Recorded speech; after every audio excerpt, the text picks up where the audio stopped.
妹妹想抢走龙族太子妃之位，我求之不得，只因前世在我和妹妹挑选蛇族伴侣那天，我就下了落难的龙族太子。为了报恩，太子回北海后立刻将我那位侧妃。1年之后，怀胎10月生下五爪金龙，太子欣喜若狂，登基之日直接将我立为龙后，从此一介蛇妖成为受到四海八荒敬仰的龙后，享尽荣华富贵。而我的妹妹当时选择嫁给精壮的黑狗妖，结果沦为那狗妖最不起眼的小妾，被那狗妖虐打撕咬。她不仅要伺候公婆妻妾，吃的还是剩下的骨头。她对我嫉妒到发疯，在一次龙族祭祀大典上，趁我不备将我推下万兽窟，让我被兽类噬咬。我显出蛇形在地上无助的挣扎，最后活活被撕碎痛死。再次睁眼回到了蛇族挑选伴侣的当天，看着妹妹毫不犹豫地朝龙族太子落难的方向跑去，我知道她也重生了。可她不知道，救下龙族太子容易，生下五爪金龙却难如登天。蛇性本淫，这是流传下来的老话。族里的老人怕我们这些刚化形的蛇女在外四处留情，招惹来不必要的祸端，命令我们成人后第一件事就是为自己挑选合适的夫君。今日我们刚抵达祠堂，还没来得及好好观察面前这一帮形态各异的妖族男人，身旁的族妹就轻轻碰了一下我。蛇音姐姐，刚才来的路上我看见你妹妹了，她一个劲儿地往后山跑去，叫她也没反应。她不来选夫婿了吗？此话一出，我嘴角勾起一抹冷笑，看来我的好妹妹是为了龙后梦，迫不及待地要去偶遇她的真命天子了。还没等我开口，门外忽然雷声大作，天空中乌云密布，刹那间天昏地暗，隐约从云端看见几人影降临。我知道这是北海皇族前来接人的使者，算起来此刻敖泽也应该恢复了法力，要允许妹妹报恩了。上一世妹妹故意刁难我，把我派去后山为她寻找养颜的灵草，没想到阴差阳错撞上了遭人偷袭昏迷在地的男人。原本我是蛇妖，天性阴寒，想吸取点他身上溢出的纯阳精气滋补自身，将他救醒后也没多想，没想到他醒后将龙族信物交给我，不但表明自己北海龙太子的身份，还要迎娶我为侧妃。虽然北海龙族是万妖之主，地位尊崇，却有一个不为外人知道的秘密，那就是真龙的血脉极其霸道。蛇本是地上的爬虫，若母体并非同等高贵的龙族血脉，要想孕育五爪金龙，母体必须承受剥皮换骨之痛，龙蛋在腹中需要极高的温度孵化，会日夜燃烧母体的精血。前世我虽然阴差阳错活了下来，还生下了龙族这一辈唯一的五爪金龙，但也因此耗尽了心血，落下终身病根，每逢阴雨天便骨痛欲裂。也是因为这样，我才会被妹妹轻易得手，推下万兽窟。快看，是太子殿下！忽然人群一阵骚动，在族中长老的簇拥下，敖泽拉着妹妹的手出现在众人面前，他满脸深情对着众人宣布：蛇娇心地善良，救下了我，此后她就是我北海太子的侧妃。我混在人群中，按照规矩跪了下去。透过人群的缝隙，我看到妹妹眼神停在我身上，那是胜利者炫耀的味道。然而在她看不见的地方，我的嘴角微微上扬。好妹妹啊，既然你这么想去那吃人的深宫，那做姐姐的自然要成全你。龙宫大婚是比我们挑选夫婿重要100倍的大事，妹妹和我都被接到了龙宫，不许出门一步，专心准备妹妹婚前的所有事务。抚摸着敖泽专门送给妹妹的火灵珠，我心里没有半点波澜。蛇喜阴凉，这火灵珠燥热无比，长期佩戴如同在火上炙烤。还没来得及放下手中的茶盏，妹妹身边的婢女就匆忙跑到我的面前，趾高气扬地说道：大小姐，我们家娘娘有请。请我？这个时候妹妹不应该是准备嫁衣吗？刚走到妹妹的房间，就看到敖泽敞开衣服，满面春风地从里面走出来。我连忙低下头，他看都没有看我一眼。他身上的味道太熟悉了，那是龙族在动情之后散发出的独特香气。我知道妹妹已经跟他有过夫妻之事了。没办法，蛇族女子成年之后往往身不由己，一旦触碰到滚烫的至阳之躯，就会本能的瘫软，不由自主的靠近。妹妹此刻半躺在珊瑚床上，身上只浅浅盖着一层焦纱，完全掩盖不住那一身暧昧的痕迹。她看我进来，指了指桌子上的一件绣品：这是你绣的嫁妆，很好。我不敢动，从小到大，她仗着娇宠对我动辄打骂，怎么会如此好心夸赞我？更何况想到她上一世的狠毒，我的心不可抑制地狂跳起来。她猛地从床榻之上坐了起来，随手抓起旁边的玉如意，狠狠砸在我的头上，砰的一声，鲜血瞬间流下。我强忍住内心的怒气，跪倒在地。他看我的表现似乎很满意，懒散地开口：我让你来，是让你好好看看我是怎么一步步走到那个尊贵的位置上来的。你最好少有不安分的想法，少在太子面前晃悠，不然……我抬头对上妹妹的眼神，故作惊恐，不敢忤逆侧妃娘娘。她随后几步走到我的面前，将那副刺绣狠狠摔在我的脸上，然后一把扯住我的头发，迫使我仰视她。蛇影，你是不是以为我不知道你也重生了？听到重生这2个字，我瞳孔微微一缩，却并未言语。他冷哼一声，松开我的头发，嫌弃地用帕子擦了擦手：你那点小心思瞒不过我。上一世你运气好救了太子，这一世这泼天的富贵轮到我了。我低下头，声音平静：妹妹，我从来不想和你争，也绝对不会出现在太子的面前。你也配？他毫不在意地嗤笑一声，你就是想争也争不过我。我沉默下来，有些东西不争，是因为我想活得更久。只有蠢货才会执着于那些外表光鲜的垃圾。北海皇族不愧是赫赫有名的上古神族，哪怕是一个侧妃的婚礼都办得如此显赫，不仅四海的水族都来观礼，还送了许多珍宝，可谓是给了十足的面子。妹妹身穿大红色的焦纱喜服，羞红了脸，牵着敖泽的手，在众人的期待下出场。她终于得到了自己梦寐以求的位置，脸上的幸福溢于言表，甚至在看到人群中的我时，还挑衅地对我说了2个字：废物。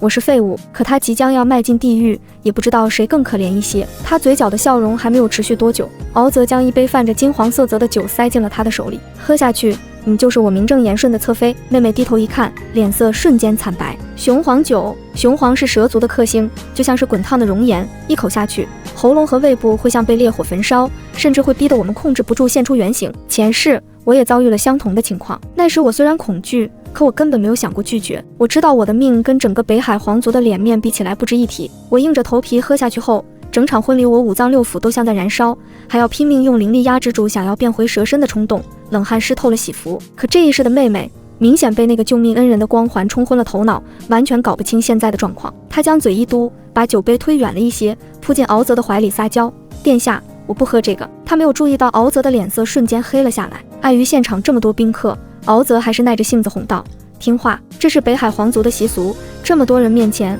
你不能使小性子。按理说高高在上的龙族太子都这么说了，妹妹就该见好就收，忍痛喝下。可她依旧不知死活的拒绝：我不喜欢这个什么破习俗，我们平时看到雄黄都要绕道走的，喝下去会痛死的，以后我也不要再见到他。这句话彻底激怒了在场的北海贵族，他们天生真龙之躯，早已不惧怕雄黄。妹妹这么说，不仅仅暴露了自己出身低微，蛇性未改，更是在打他们龙族的脸，仿佛在告诉所有人，太子娶了个上不得台面的低等爬虫。果然，现场几位皇族长老已经私下开始抱怨这位侧妃出身太低，不懂规矩，连带着骂敖泽昏庸，娶了个带不出手的野蛇精。议论声传进敖泽的耳朵里，他眼神阴鸷的吓人：我让你喝你就喝，你想死吗？妹妹吓傻了，她哆哆嗦嗦地端起盘子里的雄黄酒，闭着眼睛一饮而尽。可嗨！剧烈的灼烧感让她瞬间面容扭曲，原本娇艳的脸庞因为痛苦而变得狰狞。她捂着肚子，双腿发软，差点当众瘫倒在地，露出蛇尾。周围传来一阵低低的嗤笑声。敖泽觉得自己颜面尽失，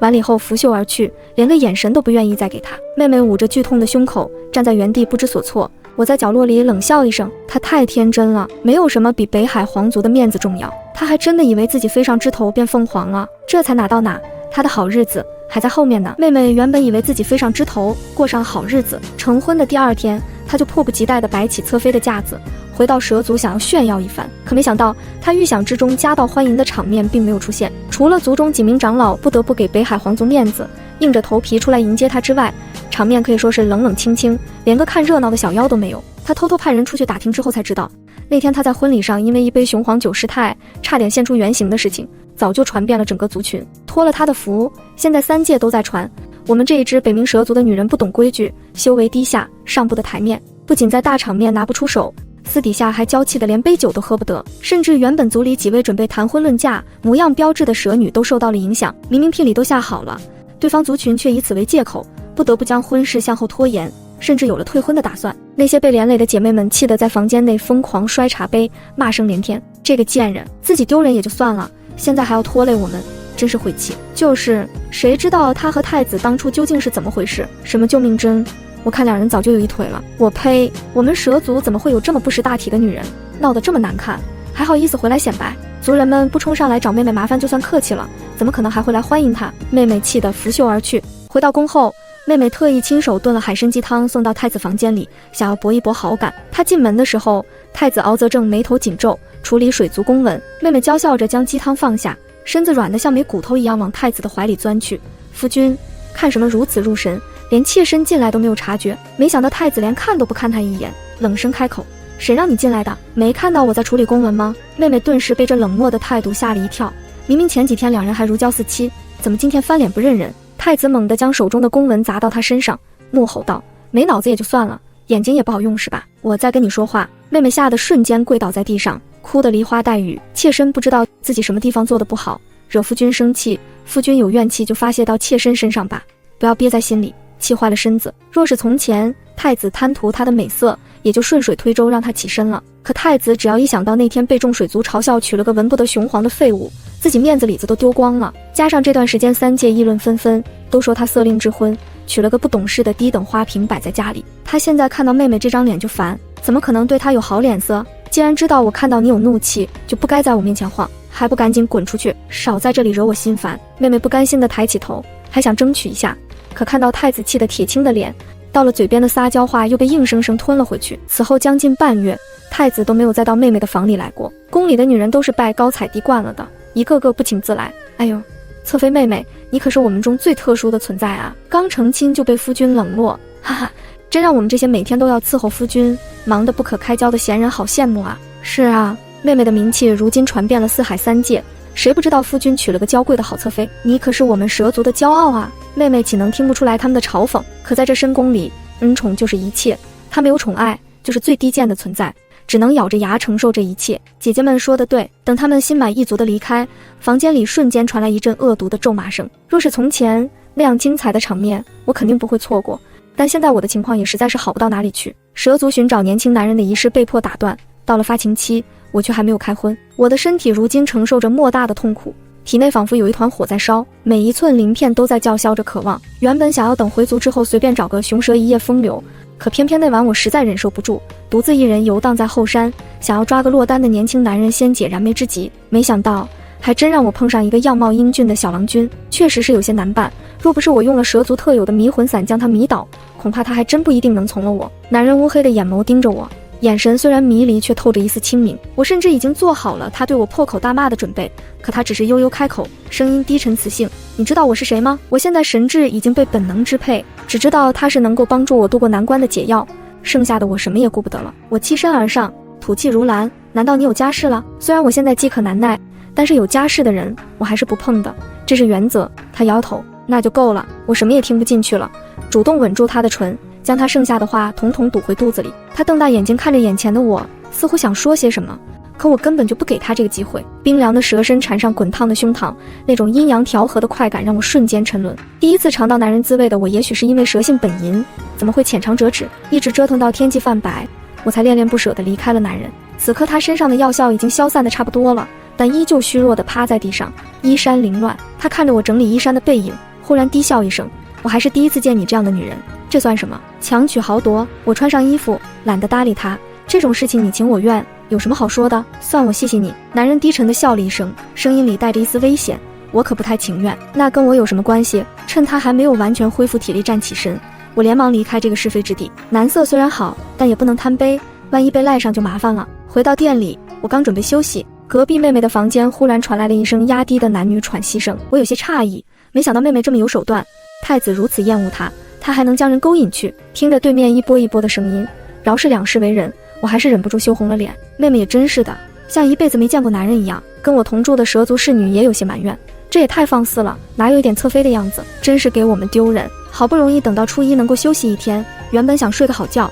现在算是不可能了。我微微闭上眼睛，刚准备强行进入梦乡，却在脑海中闪过某个念头，瞬间从床上弹了起来。一般的妖族不知道北海皇族的规矩，可我前世做了几百年的龙后，再清楚不过了。今天是初一的大日子，按照祖制，太子应该去正妃那里过夜，雷打不动。按照时间来算，现在早就应该歇息了。那妹妹房间里的男人是谁？想到这儿，一股冷意从头窜到脚。我知道妹妹胆大包天，可没想到她竟然糊涂到这种地步。她心里一直记挂着前世我生下龙子，立刻被扶正的事情。她自认为各个地方都比我强，一定也能顺利生下五爪金龙。可太子现在根本就不进她的房间，她又怎么能怀上孩子？她这是想要借种，真是疯了。这种事情一旦说出去，势必会牵连我们这一支蛇族。我只能将震惊压回到肚子里，默默翻了个身。她自己选择的路，以后无论是什么样的结果，都是她应得的，跟我也没有关系。这样想着，我准备入睡，可肚子里忽然一阵翻江倒海，似乎有什么东西在里面不停爬动。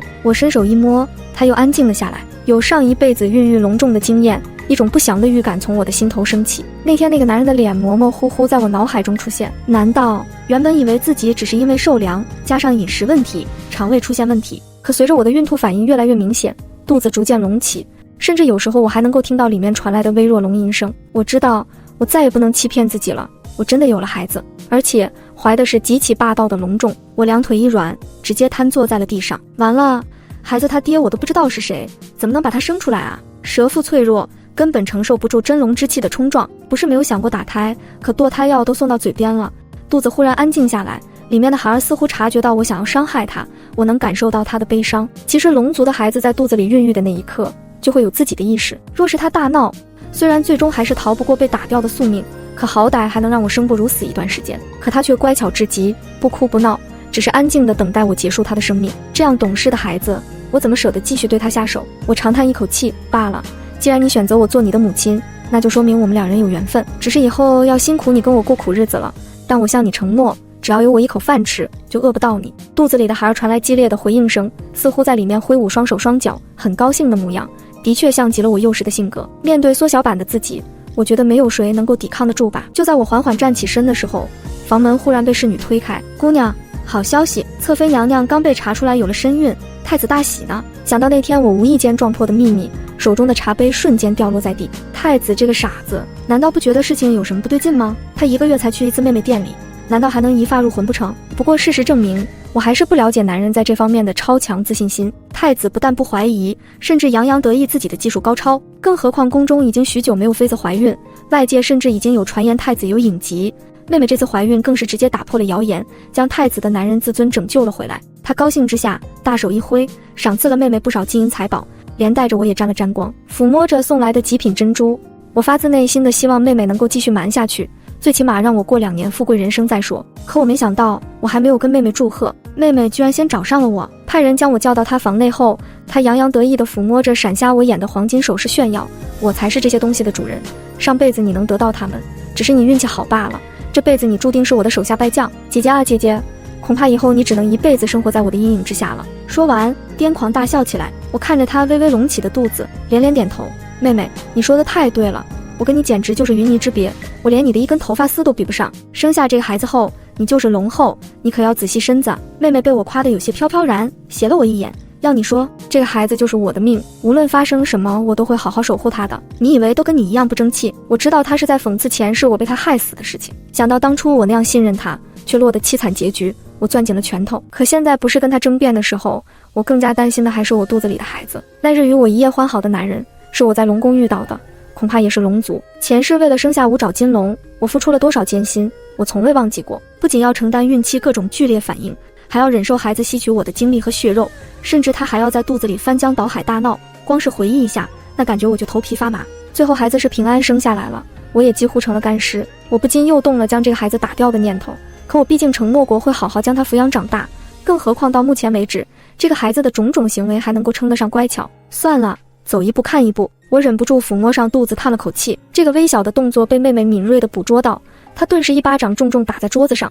我吓得下意识看去，她已经将滚烫的热水泼到了我的脸上。贱人，我劝你最好不要趁我怀孕勾引太子，也别想用母凭子贵这种愚蠢的手段上位，否则我有的是办法让你学乖。我连忙跪地求饶，妹妹，我怎会有那种心思呢？刚才我只是羡慕你比我命好罢了，毕竟前世我可是努力了很多年才怀上了太子的孩子，你这才刚嫁进来就有了喜讯，果真注定是要坐上后位的人。妹妹的表情这才缓和了不少，我的话很合她的心意，连带着看我也顺眼了几分。算你识相，你也别在这里傻站着了。我怀孕了，什么都吃不下，只想吃你做的火灵果炖雪梨，你去厨房做一碗给我。说完，她悠哉悠哉地靠在身后的太师椅上，闭着眼睛等回答。我浑身冷汗直流，火灵果倒不是什么稀奇古怪的东西，我自然也是可以做得出来的。但是妹妹作为蛇族，天生体寒，却对这火属性极强的果子极度排斥，平常别说是吃了，就是碰一下，她浑身都会起红斑溃烂，难受的要在地上打滚。如今她主动提起来，还指明要我去做，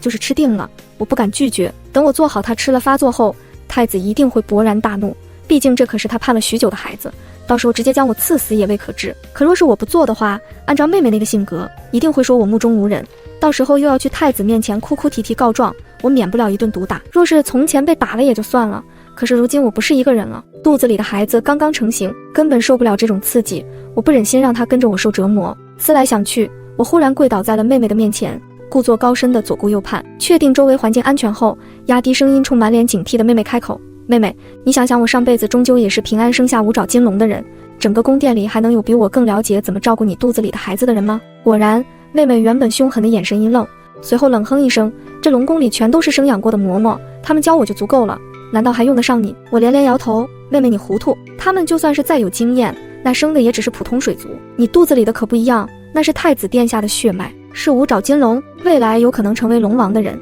那是尊贵至极，他们粗手粗脚的，根本就不会照顾。妹妹仔细思索，不得不承认我说的很有道理，将信将疑的开口，那你说应该怎么照顾五爪金龙？我嘿嘿一笑，问我就对了，火灵果这东西不仅对五爪金龙没有什么好处，反而会让它在肚子里翻腾，到时候万一它一闹脾气，不愿意出来可怎么办？我知道妹妹你想要让孩子赶紧出生，毕竟孩子生下来你就可以接子上位，如今的正妃多年无所出，自然不能跟你相争，到时候龙后的位置不就是你的了？妹妹越听越深以为然，到最后点头不止，是啦。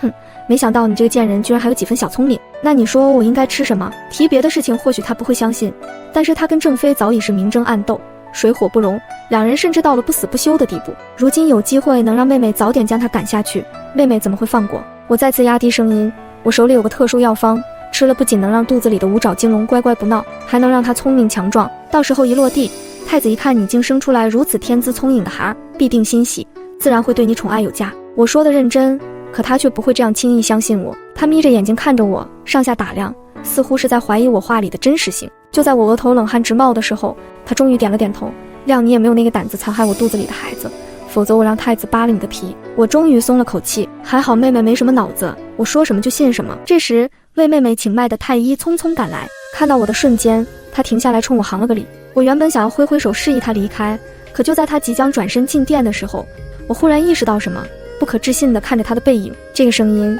不就是那天晚上我在妹妹隔壁听到的跟她欢好之人的声音吗？妹妹胆子也太大了，就这样明目张胆地将情夫放到身边，还是个太医，万一被太子发现了。想到这里我冷汗直流，只期盼他出事之后不要牵扯到我，心中有事，我完全没有耐心抬头看路，想着想着居然撞在了男人的身上。男人健壮的肌肉将我撞得浑身酸痛，我下意识抬头指责，你走路不看人，你瞎啊。话音未落，我看着面前那张熟悉的脸愣住了，而面前男人笑得妖孽，到底是谁不看路？你可真是恶人先告状。随着这不着调的声音落下，我脑海里不受控制地浮现出那天我们两人缠绵的画面，我身上滑落的汗珠滴在他的脸颊上，他微微一笑，好香。想到这里，我再也控制不住，捂着脸向后倒退一步，你怎么在这里？男人看我羞到耳朵根都红了，笑得愈发张狂。这里是北海，我是水族，我不在这里还能去哪里？难道你要赶我走？你好狠的心啊！再怎么说，那天我们两人，我猛地冲上前，捂住他的嘴，狠狠踩了他一脚。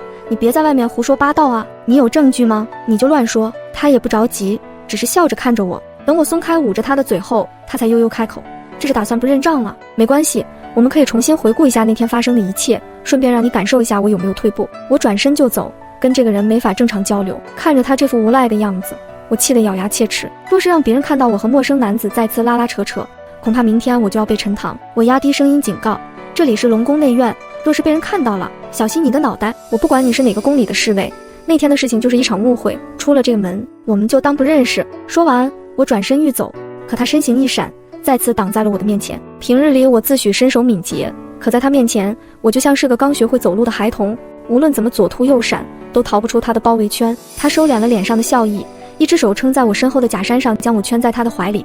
误会？那晚你抱着我不撒手的时候可不是这么说的。两人的距离极近，我甚至能感受到他呼吸喷洒在我的脸上，我的脸不受控制的红透了。你到底想干什么？他看我真的急了，这才站直身子，从怀里掏出一块温润的玉佩塞进我的手里。没什么，只是想把这个给你。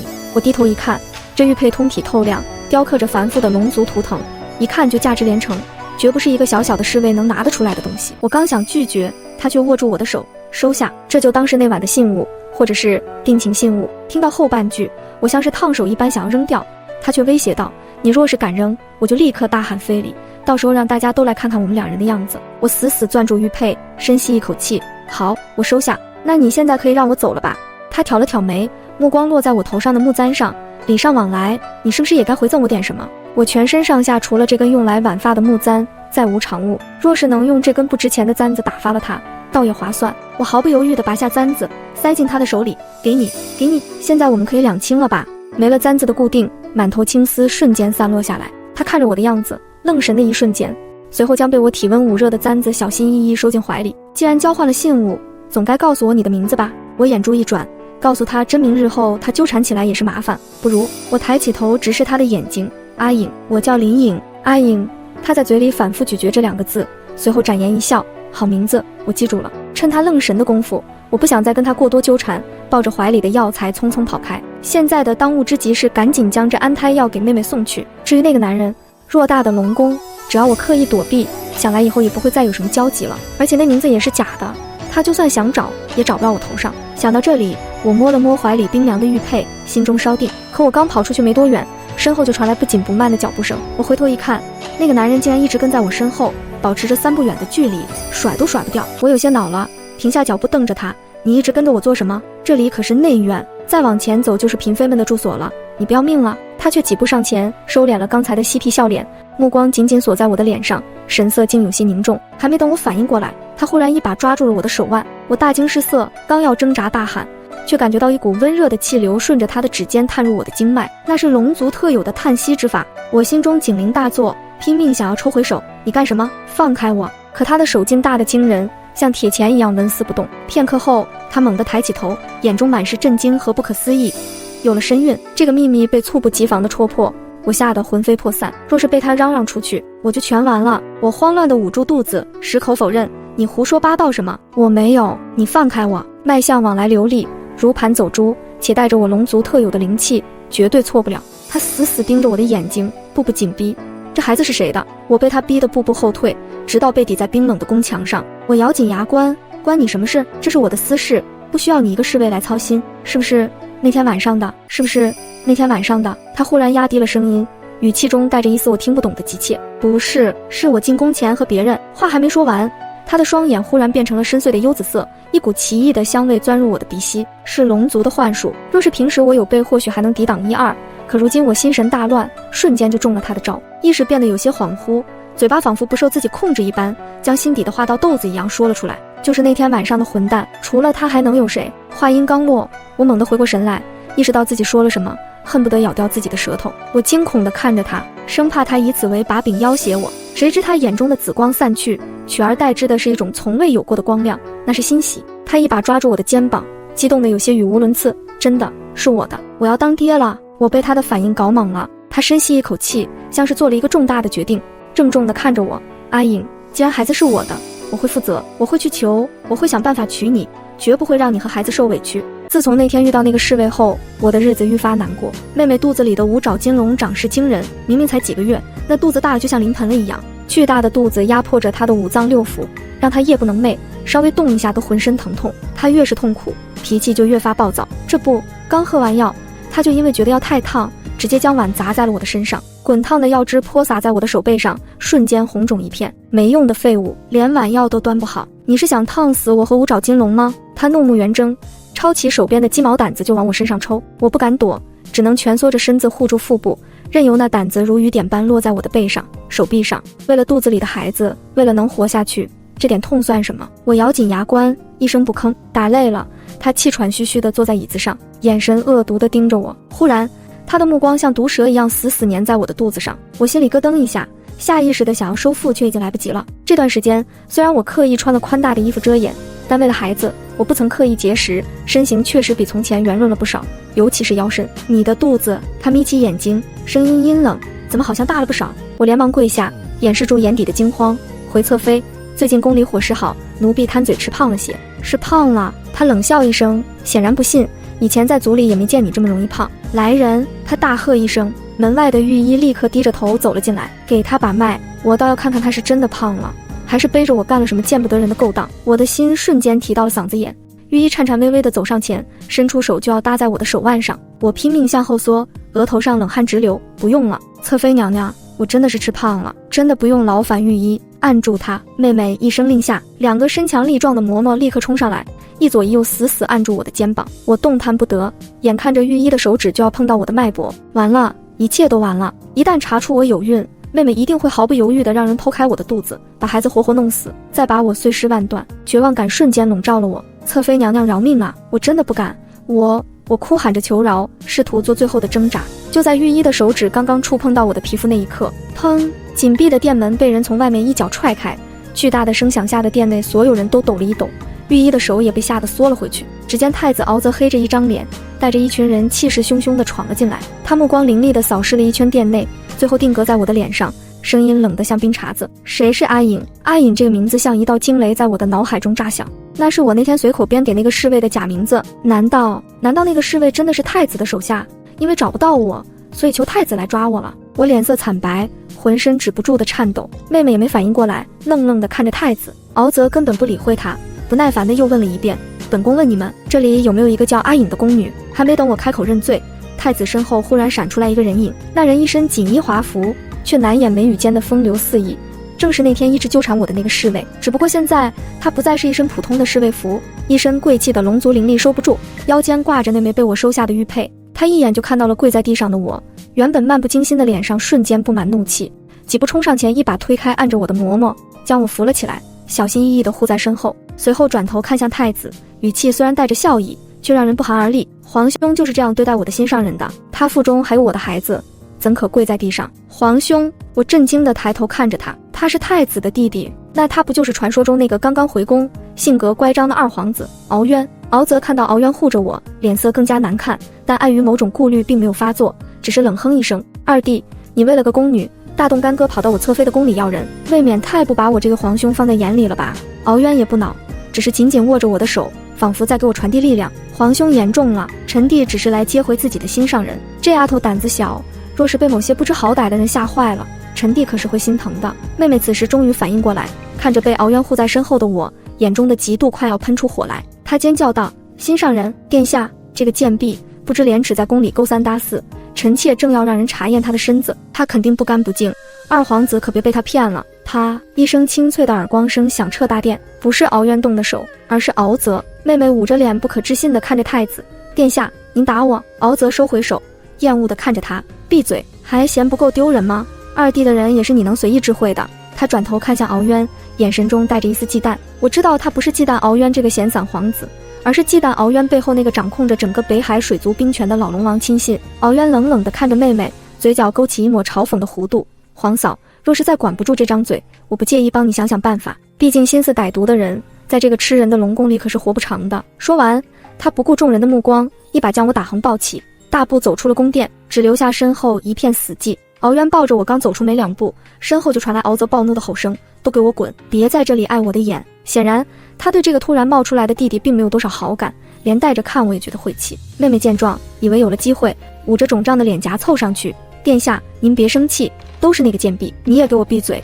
敖泽猛地转身，眼中的厌恶毫不掩饰。若不是你在这个节骨眼上闹出这些事儿，二弟怎么会找到借口闯进来？你这副样子真是让我倒尽了胃口。敖泽指着妹妹的鼻子骂道：从今日起，你就给我老老实实待在宫里养胎，哪里也不许去。若是肚子里的五爪金龙有什么闪失，我拿你是问。说完，他看都不看妹妹一眼，大不留心地离开了。妹妹瘫软在地，还想哭喊求饶，却因为声音太尖锐，惹得还没走远的敖泽更加心烦，直接下令让人掌嘴20，拖回寝殿禁足。听着身后传来那清脆的巴掌声和妹妹凄厉的惨叫，我趴在敖渊的怀里，身体不由自主地颤抖了一下。敖渊似乎感受到了我的不安，手臂收紧了几分，低头在我耳边轻声安抚：别怕，有我在，以后没人敢再动你一根手指头。他身上的味道很好闻，带着一股淡淡的海洋气息和草木清香，让我紧绷的神经慢慢放松下来。他就这样抱着我，一路无视宫人们惊诧的目光，直接将我带回了他的宫殿。从前一直空着的龙宫西院，到了内殿，敖渊将我小心翼翼地放在铺着软毛的珊瑚榻上。直到这时，我才终于有机会问出心中的疑惑：你真的是二皇子？他收敛了脸上的玩世不恭，蹲在我面前握住我的手，眼神真挚。重新认识一下，我是北海龙族的二皇子敖渊。原来他的生母也是一位出身不高的蛇族女子，因为生他时难产而死，龙王觉得他不吉利，便自小将他送往外海寄养。直到最近龙王身体抱恙，才想起这个流落在外的儿子，将他召回宫中。我本不想回这个冷冰冰的地方。敖渊自嘲地笑了笑，随后目光灼灼地看着我。可是那天在后山遇到了你，我知道你是宫里的人，为了找你，我才答应回宫，哪怕只是作为闲散皇子。我震惊地捂住嘴，没想到那天的一夜荒唐，竟然让他为了我做到如此地步。可是我是你哥哥侧妃的姐姐，身份低微，如今还怀了孕。那正好。他打断我的话，轻轻抚摸着我依旧平坦的小腹。这孩子本来就是我的，如今我认祖归宗，正好给他一个名正言顺的身份。阿颖，不，蛇影，做我的皇妃好不好？看着他眼中的深情，我两世为人冰封的心终于裂开了一道缝隙。前世我受尽冷落和折磨，从未有人这样坚定地选择过我。我红着眼眶点了点头，他欣喜若狂，将我紧紧拥入怀中。那一刻，我知道我和肚子里的孩子终于有了依靠，有了敖渊的庇护，我在宫里的日子过得舒心了不少。而妹妹那边却如同人间炼狱，那个所谓的五爪金龙在她肚子里长得飞快，才短短数月，她的肚子就已经大得像磨盘。蛇皮虽然有弹性，但也经不住这样撑，她肚皮上的皮肤被撑得薄如蝉翼。听说那孩子在肚子里极不安分，日夜翻腾，那是蜥蜴的爪子在抓挠内脏，折磨的妹妹整夜的惨叫，连床都下不来。她整个人迅速消瘦下去，眼窝深陷，颧骨突出，曾经引以为傲的美貌荡然无存，变得像个披着人皮的骷髅。这天，我让贴身侍女悄悄给妹妹送去了一碗安胎药，这是我特意为她调制的，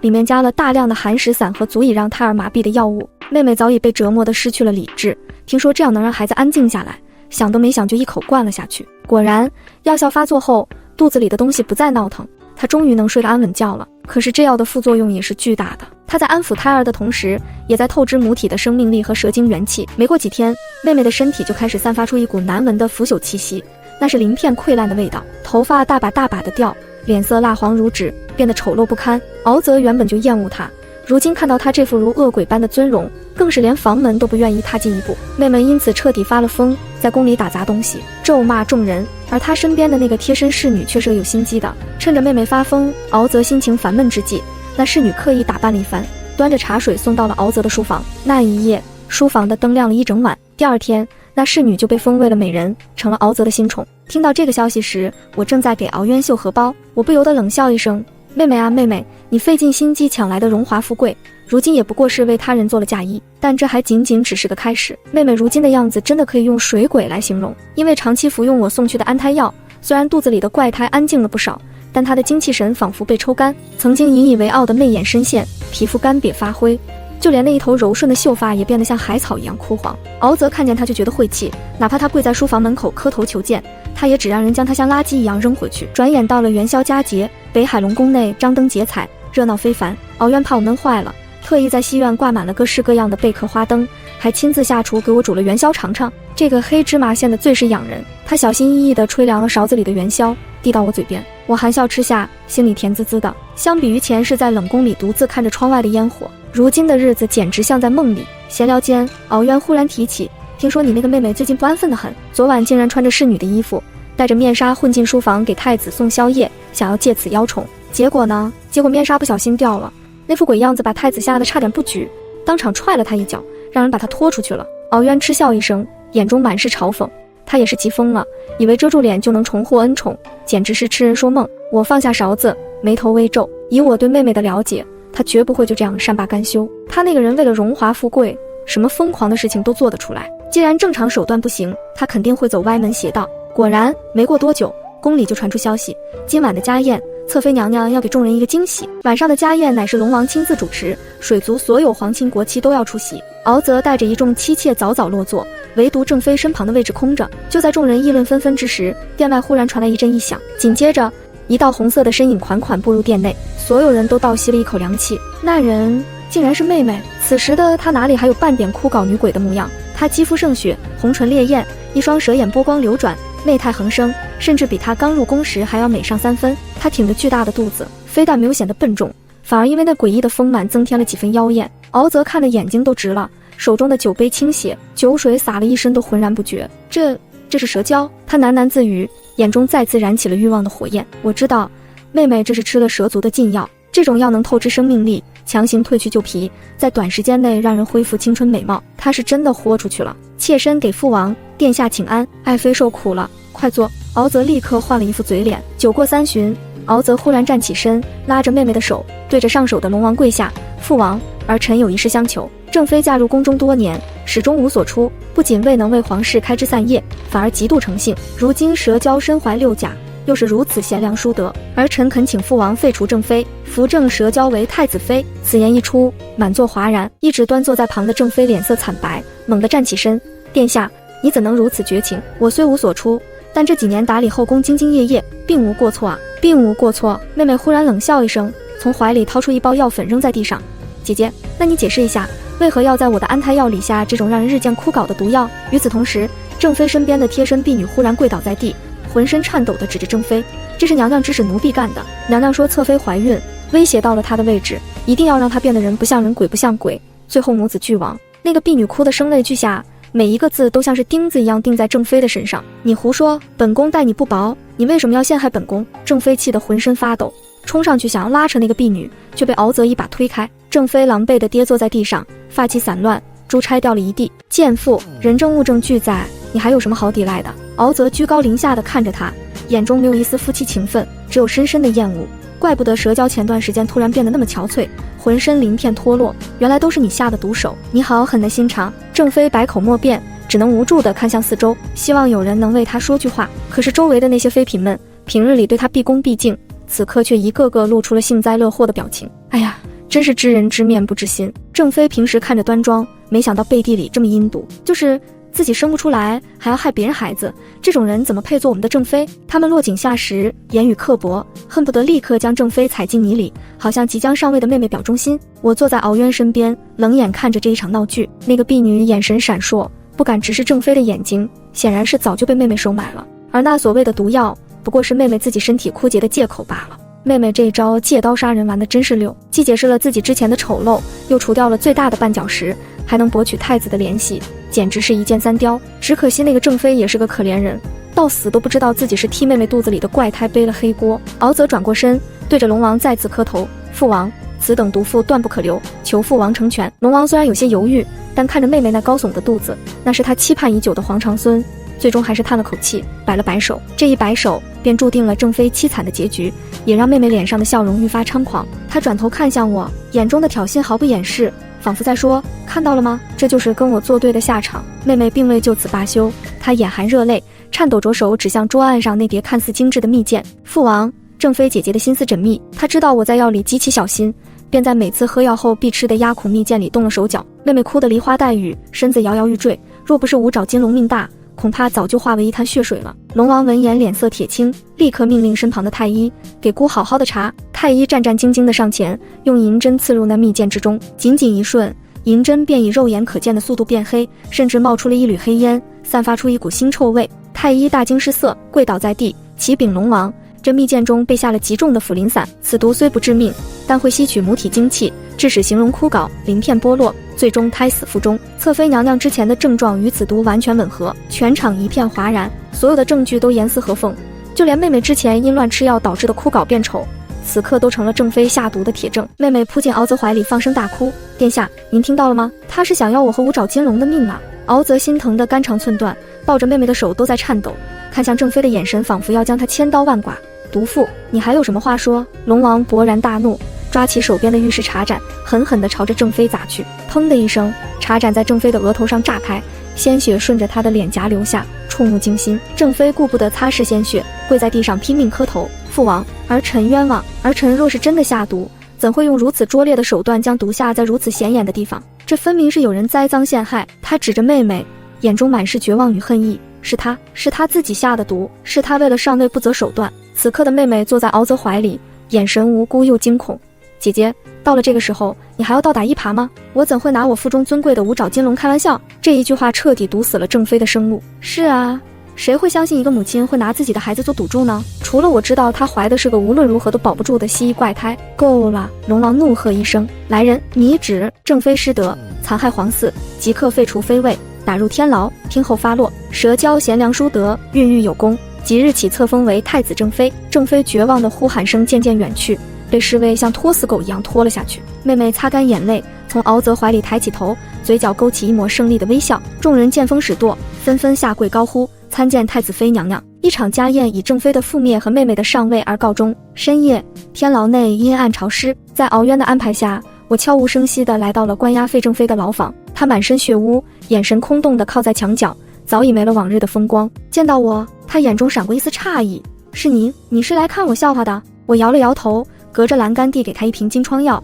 我是来救你的，也是来救我自己的。敌人的敌人就是朋友。我知道你手里有敖泽勾结外族谋反的证据，只要你交给我，我保你一命。”他死死盯着我，许久之后忽然大笑起来：“好，与其烂在这里，不如拉着那对狗男女一起下地狱。”达成交易后，我刚回宫就被妹妹身边的人请了过去。如今她已是名正言顺的太子妃，住进了最奢华的东宫。他坐在凤椅上，居高临下地看着我，手里把玩着象征正妃权力的龙印。蛇影，看到了吗？无论你怎么挣扎，最终赢的人还是我。以前你是我的手下败将，现在你依然只能跪在我的脚下。他挥退左右，走到我面前，想要像以前一样给我一巴掌立威，我却猛地抬起头，一把抓住了他的手腕。他大怒，你敢反抗？信不信我让人砍了你的手？我凑近他的耳边，用只有我们2个人能听到的声音轻声说道：太子妃娘娘，好大的威风！只是不知道，若是太子殿下晓得你那晚在房里私会的情郎是个身强力壮的男人，他还会不会这么宠爱你？妹妹的脸色瞬间变得惨白，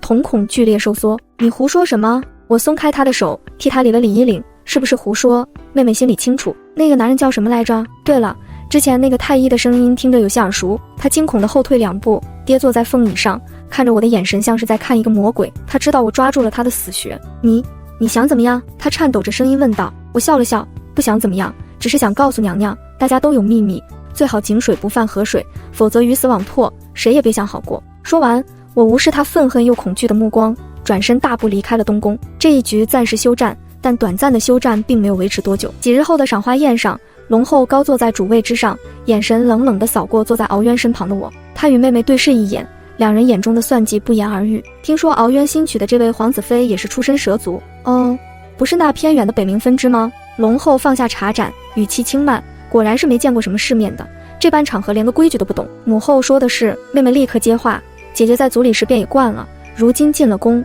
怕是一时半会儿改不了那些乡野习气，不如让儿臣替母后教教姐姐规矩，免得日后出去丢了我们皇家的脸面。说完，她得意地看向我，姐姐还不快跪下，让本宫好好教教你何为尊卑。众目睽睽之下，她想逼我当众下跪受辱。敖渊刚要发作，我按住了他的手，给了他一个安心的眼神。我缓缓站起身，并未下跪，而是笑着说道：太子妃娘娘说的极是，只是臣妾听说，按照龙宫祖制，太子妃虽尊，但毕竟是晚辈，若是论起规矩，臣妾腹中怀的可是二皇子的骨肉，也就是皇长孙的堂弟。若是臣妾这一跪惊扰了胎气，冲撞了皇嗣，这罪名不知太子妃娘娘担待得起吗？妹妹脸色一变，她最怕的就是别人拿孩子说事，更何况她自己那个肚子里的秘密，让她此刻有些心虚。周围的命妇们也开始窃窃私语，指指点点。妹妹骑虎难下，脸色青一阵白一阵，最终只能咬牙切齿地说道：既有身孕，那便免了吧，只是以后在宫里莫要再如此不知礼数。这一局，她非但没能羞辱我，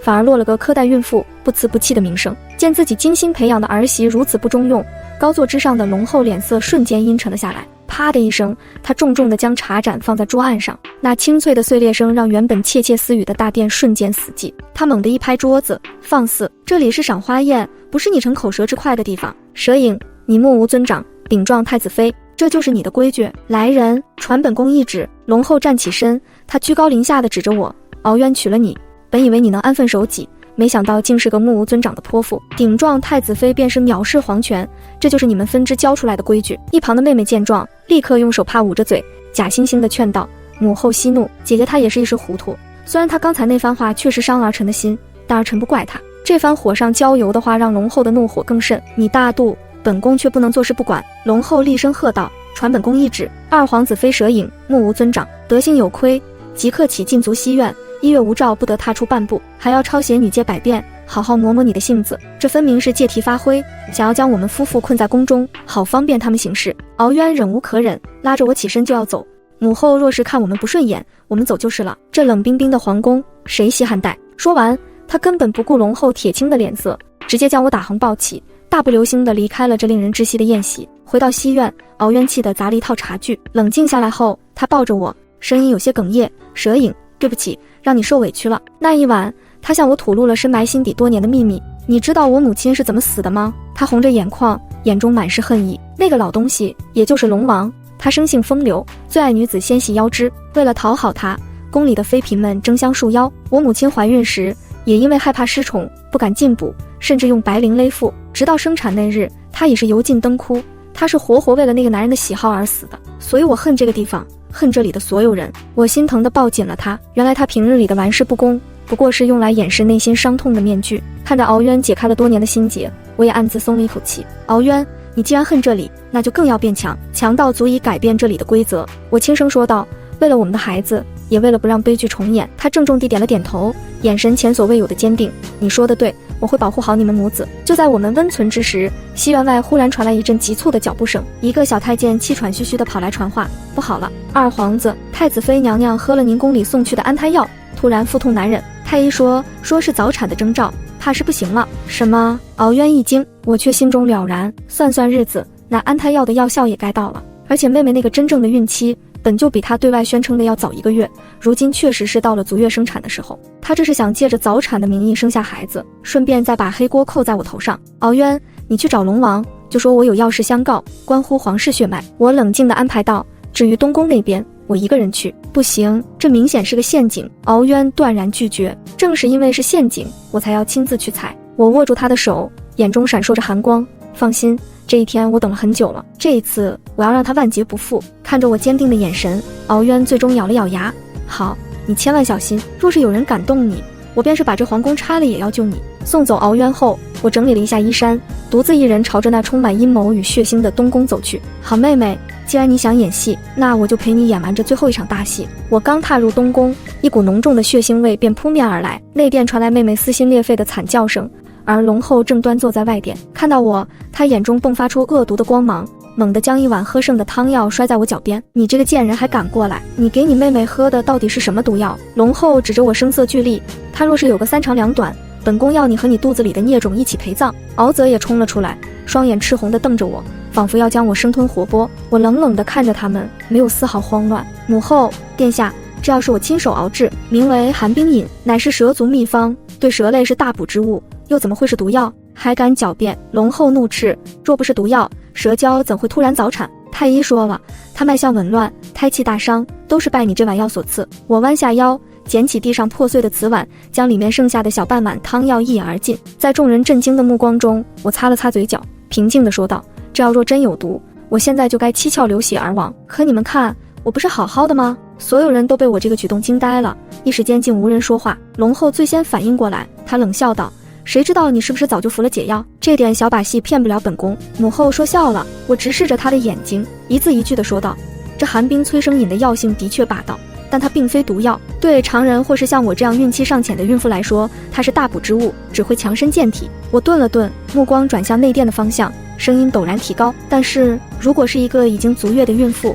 喝下这股寒凉霸道的药力，就会瞬间化为催产的猛药，让她立刻临盆。此言一出，敖泽和龙后的脸色都变了。你什么意思？敖泽的声音有些沙哑。我的意思就是，我迎上他惊疑不定的目光，如果太子妃娘娘真的如她所说，离产期还有1个多月，那这碗药对她而言只有好处，绝不可能催产，除非她在预产期上撒了谎。你血口喷人！龙后气急败坏，是不是血口喷人？一试便知。我早有准备，对身后的侍女使了个眼色。很快，侍女领着一个同样大腹便便的宫女走了进来。这名宫女是浣衣局的，人人都知道她今天便是预产期。我将另一碗一模一样的汤药递给她，喝了它，我保你和你腹中孩子一生富贵。那宫女毫不犹豫地接过，将汤药一饮而尽。不过片刻，她便捂着肚子痛苦地叫了起来，要生了！我的肚子好痛！证据确凿。所有人的目光都集中在了敖泽身上，他看着内殿的方向，脸色由红转青，再由青转白，最后变得一片铁青。他被骗了，他被那个女人当成傻子耍。贱人！敖泽暴怒的嘶吼响彻整个东宫。他被戴了绿帽子，还险些认了别人的野种当自己的长子，这对他而言是奇耻大辱。就在此时，敖渊带着一队侍卫大步走了进来，他身后还拖着一个被五花大绑堵住嘴巴的人，正是那位曾给妹妹请脉的太医。皇兄，人我给你带来了。敖渊将那太医扔在地上，冷笑道，他已经全招了。你这位太子妃为了顾宠，早就和他私通，借种怀孕，真相一个接一个的被揭开。敖泽气得浑身发抖，一脚踹在那个太医心口，直接将他踹得口吐鲜血，昏死过去。就在这时，内殿里传来一声比之前任何一次都要凄厉的惨叫，紧接着一个产婆连滚带爬的跑了出来，脸上满是惊恐，生了。可是众人冲进内殿，一股浓郁的腥臭味扑面而来，只见妹妹面色惨白地躺在床上，而在她身下，那个刚刚降生的皇嗣让所有人都倒吸了一口凉气。那根本不是一个正常的婴儿，也不是什么五爪金龙，他全身长满了癞蛤蟆一样的脓包和鳞片，更恐怖的是，他竟然长着2个脑袋，一个脑袋是蛇的模样，另一个脑袋却像是一个巨大的蜥蜴头，吐着分叉的信子。怪物，是怪物啊！有胆小的宫女当场吓晕了过去。敖泽看着那个双头怪物，胃里一阵翻江倒海，眼中充满了无尽的恶心和杀意。妹妹也看到了自己生下的东西，她疯了一样的尖叫起来，不敢相信这就是他付出惨痛代价生下的隆重。在一片混乱之中，我缓缓上前，声音清晰地传入每个人耳中：殿下，如今人证物证俱在，但为了堵住悠悠众口，不如滴血验亲吧。滴血验亲。地上那个刚醒过来的太医听到这4个字，像是抓住了救命稻草，拼命挣扎着喊道：殿下，殿下冤枉啊！微臣是个太监，是个不完整的废人，怎么可能让娘娘怀孕？这孩子绝对不是微臣的。此话一出，敖泽愣住了，他立刻让人去查验，果然这人是个进过身的太监。敖泽眼中的怒火稍稍退去，转而疑惑地看向我，眼神中带着审视。蛇影，这怎么解释？难不成你是为了陷害蛇娇，故意编造谎言？妹妹躺在床上，虽然虚弱，却也得意地笑出了声。姐姐，看来你的计划落空了。他是个太监，我怎么可能和他有染？你这盆脏水泼错人了。我看着他们这副死到临头还嘴硬的样子，不禁冷笑一声。既然如此，那就请诸位再见一个人。我拍了拍手，敖渊立刻命人又带上来一个人。那人一抬头，所有人再次倒吸一口凉气。敖泽震惊地看着这2个人，一时间竟分不清谁是谁。我指着后来带上来的那个人，缓缓说道：地上那个是弟弟，是个太监，也是平日里在宫中行走掩人耳目的幌子，而这个是哥哥，身体健全，正是那晚在侧妃房中与他颠鸾倒凤的太医。为了偷梁换柱，他们兄弟2人轮流进宫，今日被抓的是弟弟。可惜啊，你们千算万算没算到，我会把哥哥也揪出来。那个哥哥早已被敖渊的人吓破了胆，此刻跪在地上瑟瑟发抖，竹筒倒豆子般全都招了。饶命啊，殿下饶命！都是侧妃娘娘勾引小人的。她说太子不行，想要个孩子顾宠，这才……住口！妹妹凄厉的尖叫，想要冲下来撕烂那个人的嘴，却因为产后虚弱摔在床下。是不是真的？一验便知。我让人取来一碗清水，分别取了那个双头怪物的血和那个哥哥的血，在众目睽睽之下，2滴血在水中缓缓融合，最终融为一体。真相大白。敖泽看着那碗水，只觉得头顶一片绿油油的大草原。他气急攻心，哇地吐出一口鲜血，指着妹妹和那对兄弟咆哮道：杀！给我杀了！把这对奸夫淫妇碎尸万段！就在敖泽拔剑要亲自动手之时，殿外传来一声威严的怒喝：住手！还嫌不够丢人现眼吗？龙王在一众侍卫的簇拥下大步走进殿内，看着这一地狼藉和那个害人的双头怪物，他的脸色阴沉的能滴出水来。父王，这个贱人竟敢混淆皇室血脉，而臣这就杀了他！敖泽跪在地上，双眼通红，像一头受伤的野兽。龙王冷冷地看了他一眼，没有理会他的愤怒，反而从袖中掏出一沓信件，狠狠甩在他的脸上。混淆血脉是死罪，那你谋反逼宫又该当何罪？敖泽看到那些信件，脸色瞬间惨白如纸，刚才的嚣张气焰荡然无存。这是前太子妃在天牢里交给姑的。龙王声音冰冷：你为了早日登基，竟然勾结外族，意图弑父夺位。若不是敖渊及时发现并告知，姑恐怕早就死在你手里了。逆子，你不仅眼瞎心盲，宠妾灭妻，甚至大逆不道，姑留你何用？敖泽瘫软在地，浑身颤抖：父王饶命！儿臣是一时糊涂，儿臣是被这贱人蛊惑的。他试图把所有的罪责都推到妹妹身上，可龙王已经看透了他的本质，眼中再无半点父子情。传姑旨意。龙王环视四周，声音洪亮：废除敖泽太子之位，贬为庶人，终身圈禁宗人府，废太子妃蛇娇，赐以极刑，但念其产后虚弱，暂且打入死牢，听候发落。说完，龙王的目光落在一直默默站在我身后的敖渊身上，眼神变得柔和。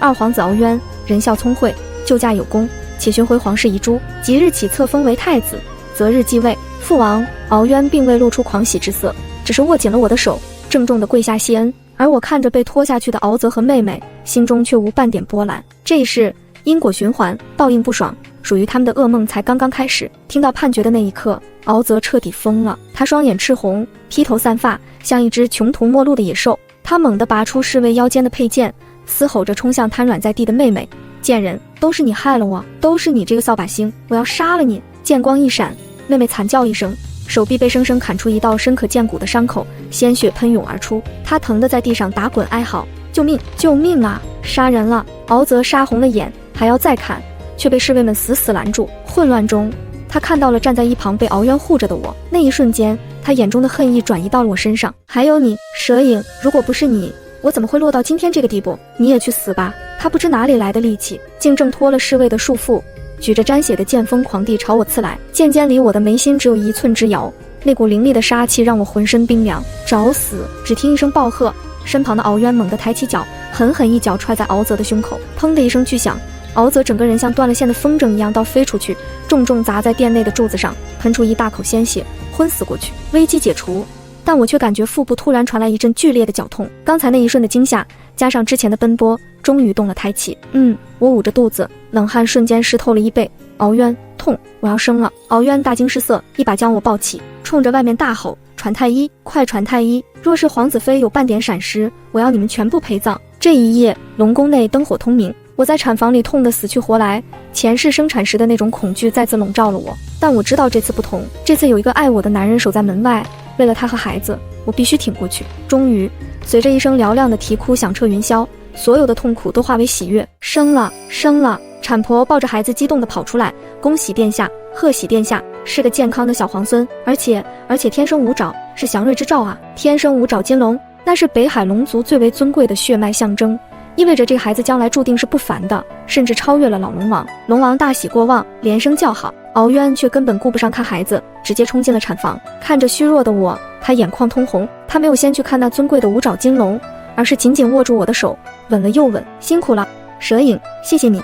3个月后，老龙王退位，敖渊正式登基为新任龙王，我也顺理成章地被册封为龙后。登基大典那日，万族来朝，风光无限。我站在高台之上，受万人敬仰，享受着前世只敢在梦里奢求的尊荣。而废太子敖则被终身囚禁，听说他醒来后就彻底疯了，整日对着墙壁自言自语，把自己当成还在位的龙王。最后在一个寒冷的冬夜，他神志不清地跑出去，失足掉进冰井里淹死了。至于妹妹，我去天牢看她时，她已经被折磨得不成样子。我去天牢看妹妹时，她已经不成人形，因为禁药的反噬，她全身的蛇鳞开始逆向生长，深深扎进血肉里，流出的脓血散发着令人作呕的腥臭。看到我一身凤冠霞帔走进来，她死灰般的眼睛里迸发出最后的光亮，她像一条蛆虫一样蠕动过来，想要抓住我的裙角。姐姐，姐姐救我，我是你亲妹妹啊！我知道错了，求求你让龙王放了我吧！我后退一步，避开了他的脏手，居高临下的看着他。救你，把你留在这里，确实太便宜你了。我眼神冰冷，缓缓蹲下身前，是你为了抢夺富贵，将我推下万寿窟时，可曾想过救我？提到万寿窟3个字，他浑身剧烈的颤抖起来，那是刻在蛇族骨子里对天敌的恐惧。不要！他惊恐地摇头。这辈子你给我下毒陷害我时，可曾念及我们是亲姐妹？我眼神冰冷。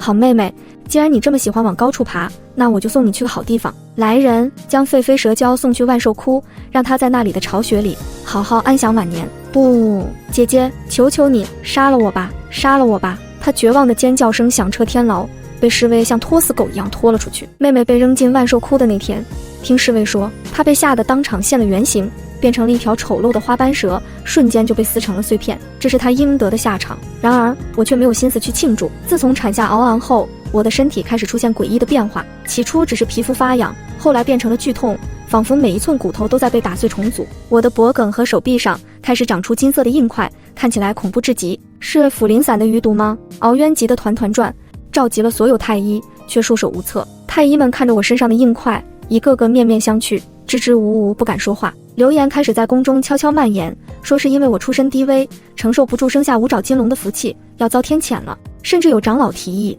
为了不让怪病传染给小龙王，应该将我送往别院隔离。谁敢动他？敖渊拔剑守在我的床头，双眼赤红，几天几夜没有合眼。就算他变成了怪物，也是我敖渊唯一的妻子。谁敢多嘴，我砍了他！看着他憔悴的模样，我心如刀绞。我抚摸着自己变得粗糙可怖的手臂，难道我真的命不久矣？为了稳固敖渊的皇位，在敖昂的周岁宴上，我强撑着病体，裹得严严实实的出席了。大殿之上，敖渊紧紧握着我的手，掌心的温度烫得惊人。若是痛，就靠在我身上。他低声耳语，我勉强笑了笑，刚想端起酒杯，突然心脏猛地一缩，一股前所未有的撕裂感从脊椎直冲天灵盖。咔嚓一声清晰的脆响，在寂静的大殿上显得格外刺耳。众目睽睽之下，我脸上原本光洁的皮肤竟然裂开了一道口子，紧接着我浑身的衣衫被体内爆发出的金光震碎。母后，颖儿！敖渊和儿子惊恐地扑向我，底下的长老们更是大惊失色。裂开了，龙后娘娘裂开了，是不祥之兆啊！剧痛让我几乎昏厥，我感觉自己的肉体正在分崩离析。我要死了吗？就像上一世一样惨死？不，我不甘心。我咬紧牙关，在剧痛中发出了一声嘶吼，那声音不再是女子的尖叫，而是一声震耳欲聋的龙吟。随着这声龙吟，我原本的蛇皮彻底崩裂，一片片金色的鳞片从血肉中翻涌而出，头顶更是一阵剧痛，仿佛有什么东西要破土而出。待金光散去，我缓缓睁开眼，身体的剧痛消失了，取而代之的是从未有过的轻盈与充满力量的感觉。我低下头，看到的不再是蛇尾，而是覆盖着金色鳞片的龙爪，以及威风凛凛的真龙之躯。大殿之上，死一般的寂静。最年长的龟丞相颤巍巍地跪下，老泪纵横。化龙了，这是传说中的蛇母化龙啊！只有孕育出至尊龙脉且心性坚韧的大功德者，才能褪去蛇胎，修成真龙。天佑北海，天佑龙族，万族齐齐跪拜，呼声震天。参见金龙圣母，参见龙后娘娘。我缓缓落地，化为人形。这一次，我的额头上多了一对晶莹剔透的龙角，眉宇间再无半分蛇族的阴柔，尽是皇者的威严。敖渊呆呆地看着我，眼中满是震撼与狂喜。他走上前，蛇影，你。敖渊，我回握住他的手，感受着体内澎湃的神力。从今往后，我不再是需要你庇护的蛇女，我有资格与你并肩飞行，共掌四海。前世我死于万兽窟底，卑微如泥；今生我重生于9天之上，贵不可言。